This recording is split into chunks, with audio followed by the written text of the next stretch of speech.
हरियाणा के अंबाला स्थित शंभू बॉर्डर शुक्रवार को किसानों और पुलिस के बीच मुठभेड़ का गवाह बना। किसानों का दिल्ली कूच का ऐलान फिलहाल नाकाम साबित हुआ। शुक्रवार को हरियाणा के अंबाला स्थित शंभू बॉर्डर पर दिन भर हंगामे और तनाव का माहौल बना रहा। पुलिस और किसानों के बीच टकराव के बाद भी किसान बॉर्डर से आगे नहीं बढ़ सके और उन्हें पीछे हटना पड़ा। किसानों ने अपने संघर्ष को जारी रखने का संकल्प लिया है और 8 दिसंबर को फिर से दिल्ली की ओर मार्च करने की तैयारी का ऐलान किया है।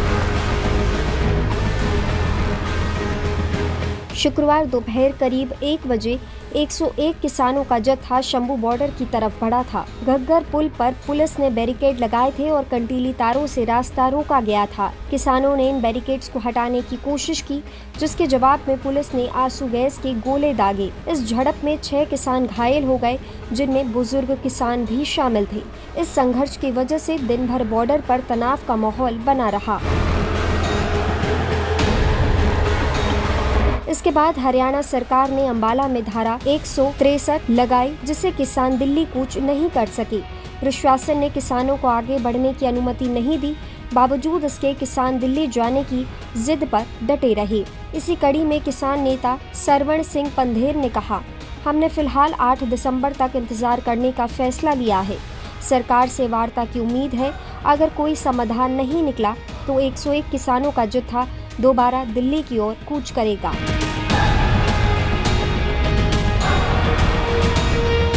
घग्गर पुल पर किसानों और पुलिस के बीच टकराव ने तनाव को और ज्यादा बढ़ा दिया था। इस बीच किसान कोशिश कर रहे थे कि बैरिकेड्स को हटाकर दिल्ली की ओर बढ़ा जाए।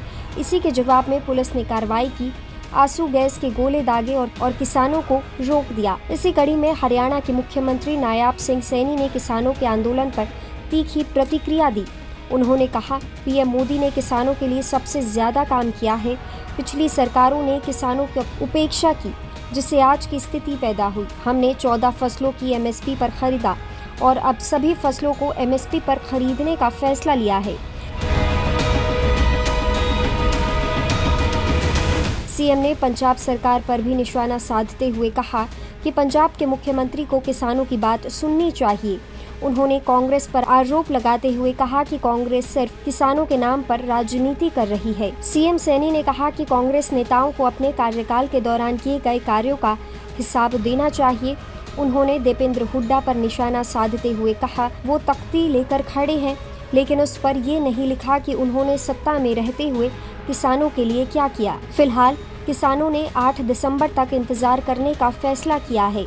किसान नेताओं ने स्पष्ट किया है कि अगर बात से हल नहीं निकला तो वो फिर से 101 किसानों का जत्था दिल्ली भेजेंगे। क्या दिल्ली कूच का अगला प्रयास सफल होगा या संघर्ष के नए सिरे से सियासत को गर्म करेगा? किसानों और सरकारों के बीच ये तनावपूर्ण कहानी देश भर में सुर्खियों में बनी हुई है। आपकी इस पर क्या राय है, हमें कमेंट सेक्शन में ज़रूर बताएं और ऐसी ही खबरों के लिए देखते रहें लोकल 18।